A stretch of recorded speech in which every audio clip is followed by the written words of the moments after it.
Assalamualaikum warahmatullahi wabarakatuh. Nama saya Billy Asar Abdurrashid Ekwan, kelas 8E absen 7. Saya akan menjelaskan tentang penjernih air dari bahan buatan. Tujuan penjernih air dari bahan buatan sama seperti penjernih air dari bahan alami.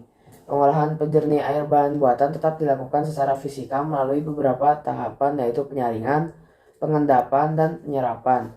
Menggunakan bahan buatan manusia seperti bahan kimia, perbedaannya adalah pada bahan buatan yang digunakan seperti tawas dan bubuk kapur.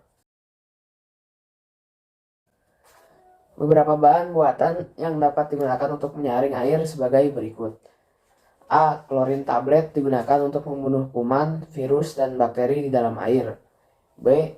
Pasir aktif digunakan untuk menyaring air sumur bor. C. Resin softener untuk menurunkan kandungan kapur. D. Resin kation biasa digunakan untuk industri air minum. Pasir zeolit mampu menambah oksigen dalam air. Pasir mangan digunakan untuk menurunkan kadar zat besi atau logam berat. Pasir silika digunakan untuk menyaring lumpur, tanah, dan partikel besar atau kecil dalam air. H. Karbon aktif dapat menyerap kotoran dalam air. I. Tawas dan kaporif. J. PAC. Pendinginan air dengan bahan buatan biasanya diterapkan di daerah yang memiliki tingkat kotoran air yang cukup tinggi, seperti tercampur lumpur, zat pewarna, dan kuman, serta yang lainnya. Prosedur pembuatan alat penjernih air bahan-bahan buatan harus melalui tahapan survei, sehingga dapat digunakan bahan kimia yang tepat.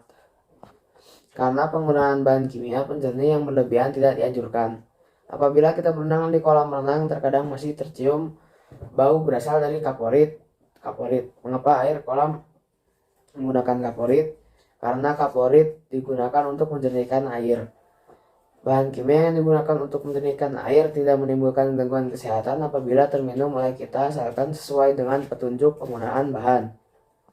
Beberapa bahan buatan yang sering dan banyak digunakan di masyarakat seperti tawas, kaporit, dan batu gamping atau batu kapur PAC.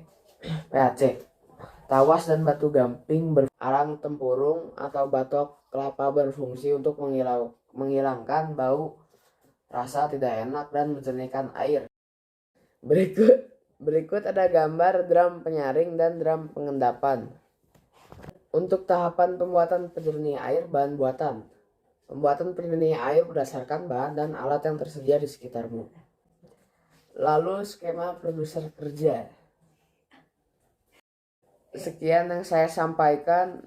Wassalamualaikum warahmatullahi wabarakatuh.